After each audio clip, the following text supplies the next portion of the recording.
The devil's in the details. The devil is in the details. And when I do a walkthrough and I look at what my competitors aren't doing, because usually when you're on a walkthrough, you're getting a call, customers noticing the details aren't being done. Like what kind of details? Details as much as like a trash can that may or may not have a liner in it. If it doesn't have a liner, why doesn't it? If it has a liner, is it tied off? Is the knot tucked? Is the can turned around so that they can't see the knot? Okay, forgive me. I'm going to ask, why does not tied off matter? If you don't tie it off, very first person that throws trash into that trash can, it's going to look like it doesn't have a liner because it's going to go right to the... Oh, the liner's going to collapse. Okay. Liner's going to collapse into the can, and you're no longer going to see it.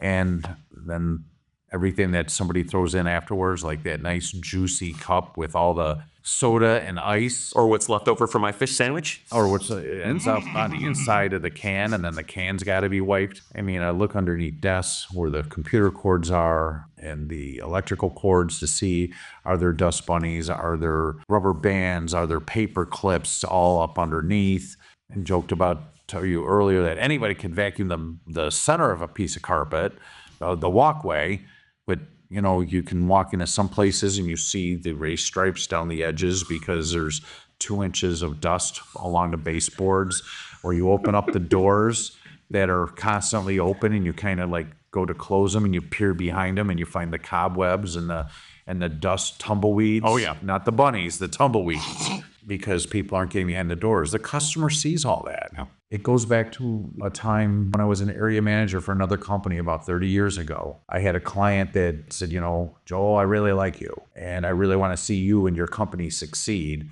And I have hidden a certain amount of money in this building, and I know what denominations they are in the coins, and I know how much is here, and put it all on my desk. And if it's the right amount, and I'm not going to tell you the amount, but if it's the right amount, I'm going to tell you that you're going to keep the contract because now you know what's important to me. So was this your first night?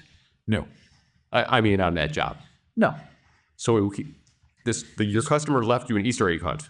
He left me an Easter egg hunt. Interesting. Now, how many times, and I know you've worked in the custodial world at times, how many times do you find loose change on the floor? Oh, numerous. So when he says that he's left a certain amount, and it's a 4-story building with other people in the building, and it's a possibility that other people drop money, right? Sure. So what's the chance that you're going to probably find the right amount of money to be left in the right denominations of coins on his desk? I get his take, but that's a crappy thing to do to a cleaner. Well, that's what I was thinking until I realized when I found the gold, and that was he stacked a series of pennies on top of each other behind a door. So it didn't matter where I found coins anywhere else in the building. I realized that he was counting how many days it was that nobody cleaned behind his door in his office.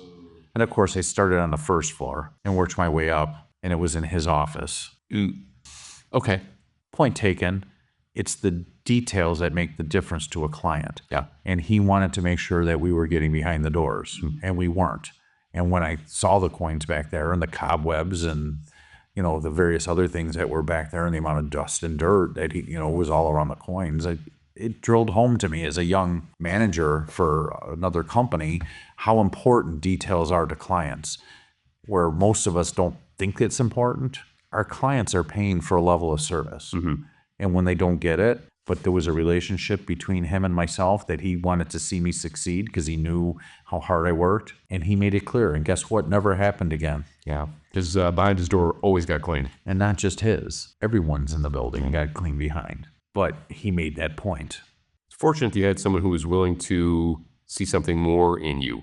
Yes. And that goes back to building relationships and open, honest relationships with your clients, because most people that don't have those relationships with their clients, this is what causes people to lose work, because they think, oh, my staff is just going to miraculously take care of it every single night. And you know, Joel, and for our listener, I'm kind of recalling the number of times that I have been corrected over the course of my career. Complaining is different, and getting complaints from a customer is hard, but the gift of correction doesn't feel like a gift at the time. But if it actually is correction rather than complaining, it really is a gift.